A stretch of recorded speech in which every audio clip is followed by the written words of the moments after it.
Hello everyone! Today we are doing an easy submerged frozen icicle centerpiece with dragon water gel beads like you can see here on the table.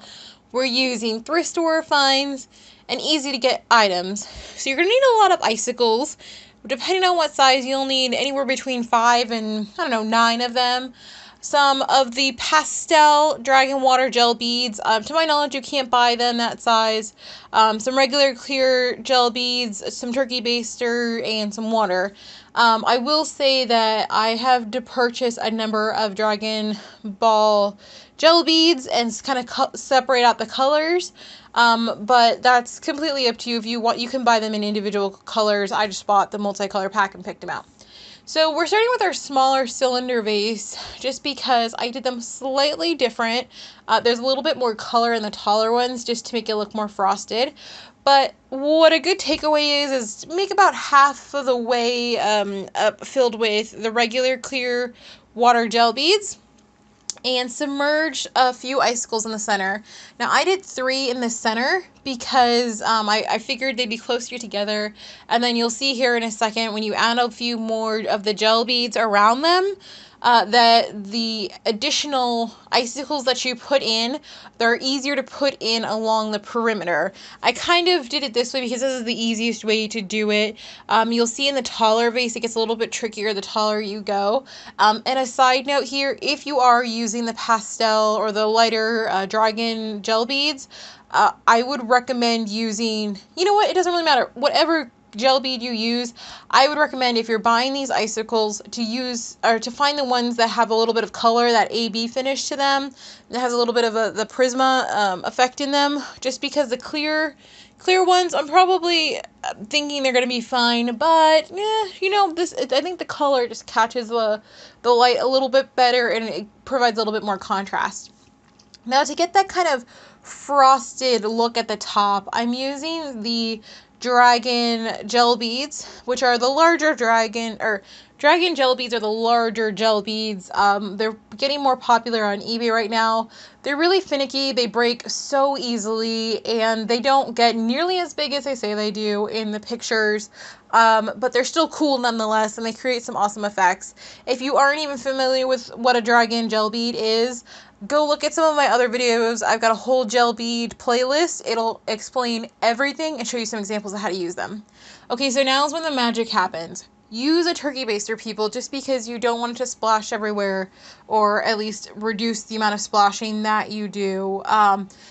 Obviously, I still managed to make a mess, but that's partially why I'm working on one of my chargers right now.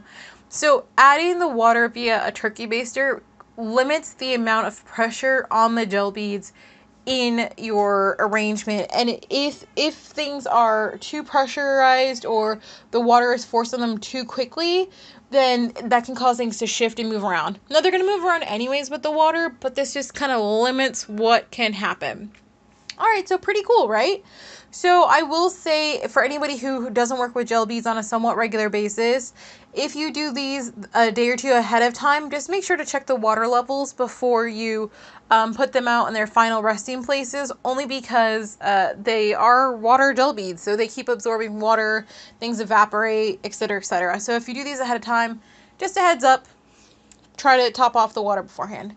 Now I'm going to go super quick through the taller centerpiece because it's mostly the same, but the only thing that's different is I introduced the dragon gel beads a little bit earlier on to get that frosted, kind of the water's freezing over effect earlier on, and I realized after the fact that I put the icicles in too soon, which is fine. It just made it a little bit more finicky.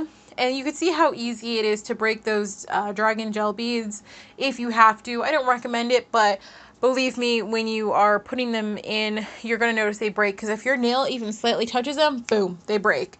So I like them all the same, though, because they create that just kind of magical frosted effect.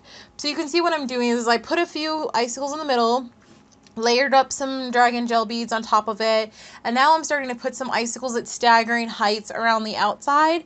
And like the other centerpiece, you just kind of keep building up that support with the different gel beads of whatever different sizes and shapes you have. I try to mix up the colors so it's kind of got a little bit of a light pastel effect going to it, but you know, if you want to use all clear ones, you can use all clear regular standard gel beads. It just, you know, depends what kind of look you're going for. I'm personally trying to go for a frozen icicle look, so I want this water to look like it's slightly frozen already. You know, when you get those water bottles out of the freezer, you can tell some parts are starting to frost over, some aren't. And then the magic begins. Add water, and as you're adding water, just kind of play and manipulate around those icicles as needed. Don't wait till it's completely filled to the top to start moving things around. Again, the magic with these gel beads is you never know that there's gel beads in unless you knew that there was gel beads in there. So you can kind of enjoy moving them around and however you like them. After a few minutes of tweaking, they can be put together into a magical tablescape. Now, if you want to see how I folded those napkins to make them look like icicles, check out one of the recommended videos. Then check out how I put this tablescape together, because it is so easy, and I promise almost everything you need for it, you either already have on hand or you can get very cheap at any store right now. Guys, thank you so much for watching. I hope you're enjoying my 2017 Tablescape Challenge. This is yet another awesome tablescape that I put together with mostly thrift store items with a little bit of a DIY element into it. Make sure you're subscribed so you see the rest of the awesome Christmas stuff I'm making this year. And thumbs up this video if you enjoyed listening to the cat helping in the background.